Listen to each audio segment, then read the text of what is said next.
What is popping, kings, queens, and the emperors? It's your boy, it's Xanus33, your favorite VTuber. This is a threat. And I'm here to talk about my experience with Bushiroad Rumble Online, or BRO, this past weekend for V Premium.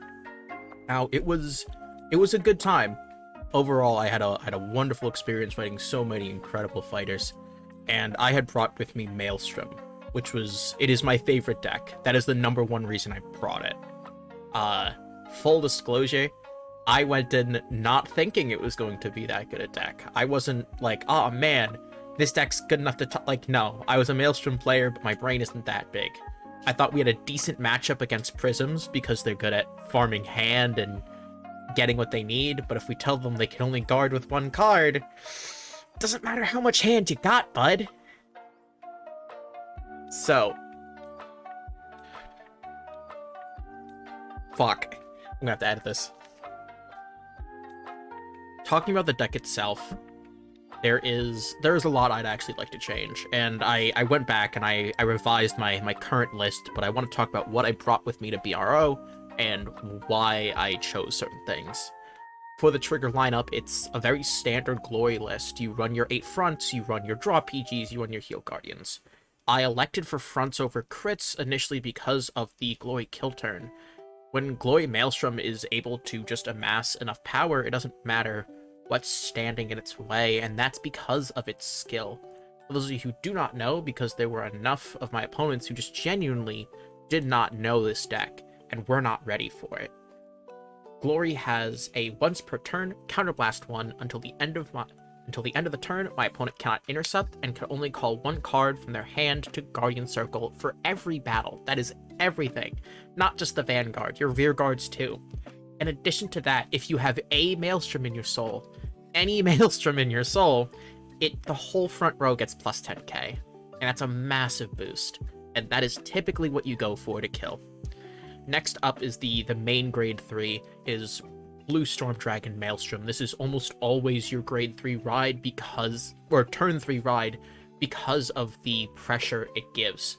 Its first effect is Counterblast 1, the front row gets plus 3k. It comes up, I think once or twice I had to use it to have some grade 1s just swing a little bit higher, but its bread and butter is its second skill. When a rearguard's attack hits a Vanguard, if it's the 3rd or 4th battle of the turn, discard 2 and restand this unit. It allows you to just go through your deck faster, and when you put it together with Press Stream, it actually pluses because you're drive checking 3 and you're discarding 2. Next up is the Riptide Dragon. Riptide Dragon is a card that I elected to cut after BRO. I think that it's a very powerful card, but it's past its heyday. There are too many other powerful units that I'd much rather have it instead. But this is about what I brought and not about what I didn't. Riptide Dragon is a card that cannot attack unless it is the 4th battle of the turn or more, which is a hefty restriction. But on the other hand, when it does attack, it does gain 20k, making it a 32k on its own, 42 on Excel 1. It's a massive beater. 52 after the glory boost, and then the restriction of telling your opponent, can you guard 52k without using 2 cards or more? A lot of the time it's PG or GG on that. But for me, it just did not come up enough. Next up is the grade 2s, which is really the shining point of this deck. Its grade 2s are absolutely incredible, and sadly they only go live with your grade 3s, but each one is a powerhouse in and of its own. Versus Terrific Coil Dragon, probably our best extender for multi-attacking and putting on more pressure. It's a very interesting unit in the sense that when it attacks, it restands, gains 5k, and attacks as stand for Soul Blast 1. Attacking as stand is definitely something that I had to kind of talk about in BRO. It's a very weird gimmick, I guess. I don't know if gimmick is the right word, but that's just how the ruling for Terrific Coil is, to my understanding. But being able to swing for 14 twice is pretty nice for just Soul Blast 1. Next is Drifting Flow Fencer. He is our searcher. He is what gets us our Maelstroms. He is a beat stick. On place, check top 7, add any Maelstrom to your hand. Beautiful, perfect. He could have stopped there and I still would have played him at 4. But when he attacks in the 4th battle or more, if you have a Maelstrom Vanguard, he gets plus 15k, allowing him to swing for the same numbers a Coral Assault would. Although it doesn't go into soul, it doesn't draw us a card, it doesn't generate more after the battle, it's still a pretty powerful card, and definitely one that helps. One of the units that I found myself mulliganing for every single time was Jewel Staff of Emerald Elpida. Elpida is a very simple unit and a very powerful one. If you have a Maelstrom Vanguard, plus 5k power, plus 5k shield. A grade 2 that's 10k shield is a very nice thing in this deck because we play so many grade 2 and grade 3 units, it's nice to have that shield. And also, when it attacks, Counterblast 1 till the end of the battle, your when attack hits effects activate even if they miss, which will allow our Maelstrom to restand whether our opponent likes it or not. And that is the last bit of power that Maelstrom got that made it a much more playable, viable deck. Being able to just forget about on hits. The last card in our grade 2 lineup is going to be our Riptide Dragon. Once per turn, Counterblast 1, discard a card with Maelstrom in its name, and your Maelstrom Vanguard gets plus 10k and plus 1 drive. I don't think I need to explain how big of a deal this is. A triple drive Vanguard is already a scary thing. Plus 10 to the Vanguard definitely helps.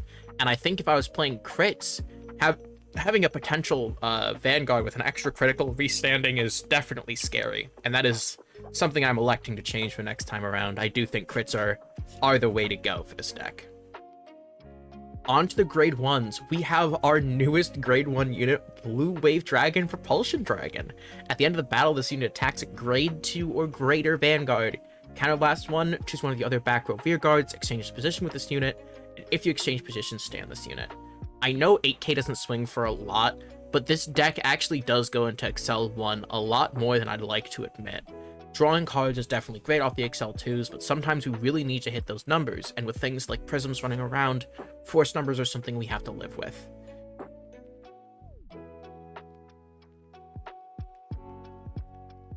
Next up is the Baragios. It's a grade 3 searcher, it's a 13k booster, there's nothing new to say about it that hasn't been said. It's a good card, it gets you your Maelstroms. Next up is Radiate Assault. Radiate Assault is a card that I wish I saw more often, if I'm gonna be honest. When placed, Soul Blast 1 until the end of the turn for this battle. Whether it attacks or boosts, your when attack hits effects, they trigger regardless, just like with Elpida. And then at the end of the battle, put a Maelstrom card from your drop zone to the bottom of your deck and draw a card, which is really nice. Being able to Soul Blast 1, and even if you're not relying on a Maelstrom effect, you could be on your glory turn. Just getting that extra draw could sometimes seriously help. And that's it for what I played and why I played it. I think that there are definitely some changes I need to make to optimize this, but it was a super fun time. And now I kind of want to talk a bit about my matches. So during BRO, my first match was actually against the Highlander deck.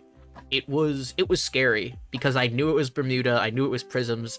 I have not read a single Bermuda card until the day of Bro. Until the day of BRO, I didn't know what any of these did. I still don't, and I'm proud of it. But you know what? I still took that first game one. I still powered through it. I was able to go for that turn 4 glory kill, and that was all I needed. They weren't able to farm enough hand by the time I got to lethal because I put up enough pressure in the grade 2 turn with my coil, and that was that. It's all said and done. After that, I actually went into the mirror match. I was beyond surprised to see another Maelstrom list, let alone someone who actually brought the ASRs to BRO. And it was a super fun match, but in the end of the match, I was able to kill them early. That was more so due to bad draws on their hand, I'd like to believe. We had spoken after the match, and he did end up with 4 glories in hand when I was on my glory turn. So he just did not have the cards to guard. It sucks, but that's how it is sometimes. Next up, this was my first loss of BRO. This was the Yasue deck. One of the things that was definitely difficult navigating around this was the fact that they could give negative power on my turn. As we are a multi-attack deck, negative power it impacts us the same way a defensive does, and sometimes can just end our turn immediately if we aren't ready for it. And it definitely did. There are a lot of turns where he would just drop a Shiroyuki and I would not be able to respond, and he'd just keep generating more Excel circles, and I couldn't keep up with the pressure he put out. My next fight was actually up against Different Fight. Thank you for that wonderful match. I got hit with a 4 crit Jafkiel, and that I don't think I need to say anymore, do I? It's Angel Feathers. It was fun. We were both laughing about it, but oh man, I was done so dirty. I was done so dirty. That was definitely the fastest match I had that day. Oh man. After that, I went up against a Luard player, and this was the match I was dreading the most. Luard is very consistent. They are able to get through to their cards very easily. They're able to amass a ton of force markers, and I misplayed. I misplayed heavily. On turn 2, I swung in, I gave them the damage, and that just let them go into Leafall, which got them into Chair, and they called them main. And they had a much more explosive turn than I was ready for, all because I let them use Leafall. That's on me. It was definitely a learning experience, and that's what BRO was for me. I didn't go in expecting to top. I didn't go in expecting like, oh man, I'm gonna go undefeated. There was a brief moment I was in top 10 during the first 2 rounds, and damn, that felt good. But that wasn't what I was chasing. I wanted to connect with the player base, I wanted to meet new players, I wanted to make new friends, and I did. I met a wonderful Maelstrom player. He's a super cool guy. I got to fight with Different Fight and so many other super cool people, honestly. Everyone was just super chill about it. No one was like... It didn't feel super try-hard. Everyone was just having a good time. And I think that's probably the best part about BRO. The last deck I actually fought that day, I dropped out round 6 because I was just tired, was against another Highlander, and that was another loss for me. I ended up going 2-4 in BRO, a lot of it due to my own negligence, my own lack of research, but hey, if I want to do better, I gotta put in the time. I gotta put in the effort.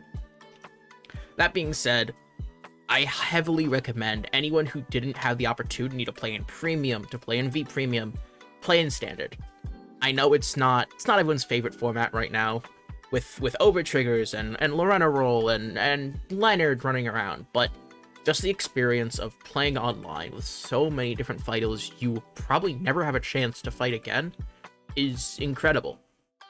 And I had an absolutely wonderful time during this BRO, even if I got absolutely bodied. But it was a great time. I hope you all had a wonderful time listening to me talk about my experience with BRO this year. I hope you guys all take the chance to sign up for BRO Standard whenever it releases. Whenever the link goes live.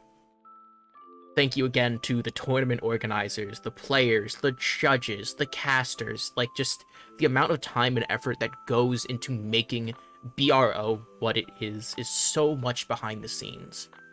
And I hope you all had as much fun as I did, and if you didn't participate, I hope you give it a shot.